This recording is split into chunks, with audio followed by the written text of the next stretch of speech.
I'm your host, Richard Johnson, and you're watching The Late Show. This week's topic on the show is genetic engineering. Are we ready for it? Are we not? I mean, I know I'm ready for a robot arm, but is society ready? We have a series of 5 specialists in each aspect of genetic engineering, and they are going to tell us their opinions on whether or not we, as humans, are prepared to genetically modify ourselves or not. So, Dr. Walsh, you're a leading scientist in the lab organ growth, and you're the proponent of these type of projects, correct? Yes, Richard, and there is a reason for that. I believe that lab-grown organs are not at a point where we can take this technology, say, on a scale that is nationwide. There's still a lot of things to work out to fix, but I feel that once we get to this point, we should absolutely go forward with starting to grow organs for people, to try to save people in any medical field, in our profession.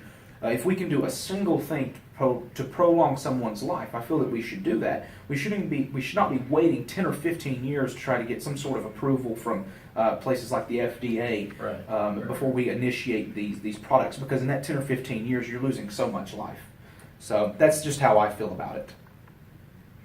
So I understand that there was a big break some years ago in your field. Can you tell me more about that? Yes, there was. Several years ago in the early 80s, I believe it was, a man by the name of Dr. Joseph Vacanti was actually on vacation of all things, and was noticing some seaweed move in the water. It's a long story, but he realized that if we used biodegradable polymer, we could grow thicker tissues, and then as the tissue grew, this polymer that it was growing around would dissipate, would go away. And prior to this, we could only grow just thin pieces, less than the thickness of a dime, of tissue before it died from lack of oxygen. And so with that breakthrough, we were almost immediately able to start growing things like ears for people that had been involved in fires and that sort of thing. And so with this technology, as soon as it becomes available, we need to implement it. I don't know what the big deal is, what the difference is between something on the outside of a body, because the ears did not bring much protest. We were growing facial features and stuff for people, and that was not a big protest, but for some reason when we start doing stuff inside the body, it is. And so that's just how I feel about it. We need to start implementing this stuff almost immediately when we have the technology to do so. Welcome back to The Late Show. I'm your host, Richard Johnson. Joining me today is Dr. Justin Martinez. He is a specialist in genetic engineering, specifically the cloning aspect. So, Dr. Martinez, cloning humans, should we do it, should we not? I'm glad you asked. Advances in genetics, science, and technology allow us the possibility of being able to clone human beings. However, whether that technology will be safe and effective, as well as legally permitted, is pretty uncertain. I don't think we're ready. It will undermine our sense of self and identity for 3 reasons. First, cloning would undermine our sense of individuality and uniqueness. But it could only undermine our genetic uniqueness, not our full individuality. Secondly, cloning would undermine the value and the worth of human beings, but it would not make individuals replaceable or of any less moral worth. And third, a clone's freedom of autonomy to construct his or her own life would be undermined by the presence of an earlier twin, of an exact replica. Right. But only a mistaken belief in genetic determinism supports this feared loss of freedom. So, Dr. Martinez, let me ask you, would you clone yourself? I don't think I would. I would be too afraid of my clone getting us into trouble, Right. And also, I don't think people would take my clone seriously. They would just disregard it as a science experiment. Yeah, exactly. So, could you make a clone of me so I can rob a bank? Yeah, sure. Come off to the labs and we'll clone you up and we'll see what happens. All right, I'm down. Cool.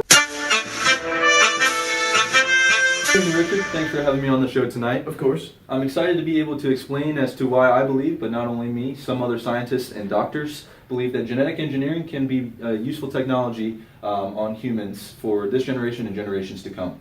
Well, that's why you're here tonight. Many people wonder about genetic engineering and if it can be done on humans or not. What are some ideas that make people worry if it can be done on humans or not? Well, we believe that as long as the correct steps are taken, that indeed, genetic engineering can be a useful technology on humans. There are several typical arguments that are brought up within debates about genetic engineering. Some of those examples would be the overregulation of genetic engineering, the opposition view of binary polarization, and just the negative consensus overall as genetic engineering as a whole. With my very limited knowledge about genetic engineering, one of the main things I know that holds it back is the overregulation on the topic. Can you tell me more about that? Yes, overregulation is a big argument that is continuously brought up when speaking about genetic engineering as a whole. Back in 1989, the National Research Council did a field test on genetically modified organisms, and they found that they would be able to predict the physical expressions of the genes. Now, with the limits and regulations that are imposed on genetic engineering, this implies that the hypothesis shouldn't be tested. Whereas this brings out the anti-scientific theories of the argument, and it exposes them. Scientific hypotheses are meant to be tested, not excuses not to be tested.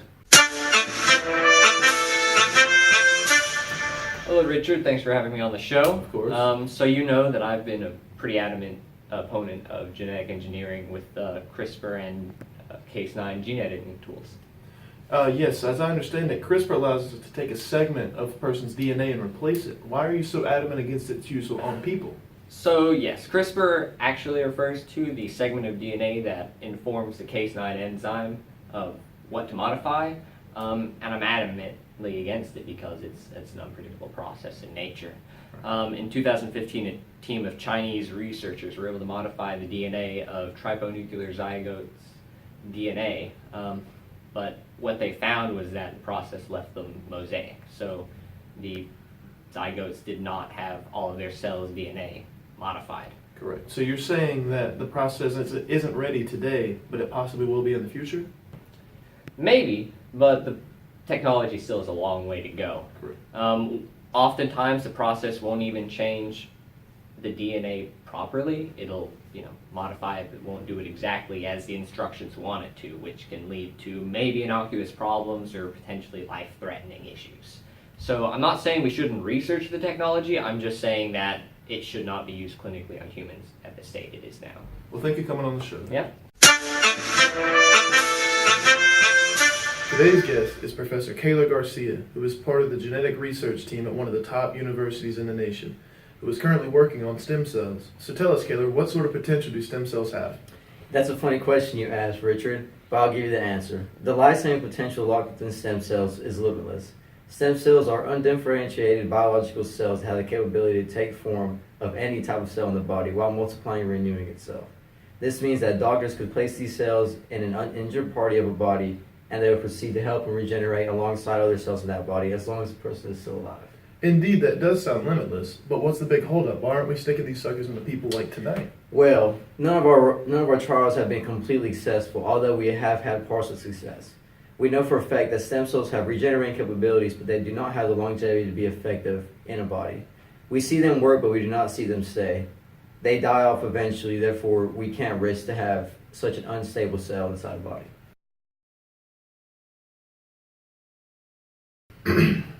Welcome back to today's guest is Professor Kayla Garcia, who is part of the genetic research team at one of the leading universities in the nation. So tell us, Kayla, your work's with stem cells? Yes, sir, and Okay, let's Yeah. leave the See, question. I was- Today's guest is Professor Kayla Garcia, who's part of the genetic research team at one of the. Today's guest is Professor Kayla Garcia, who is one of the leading. All right.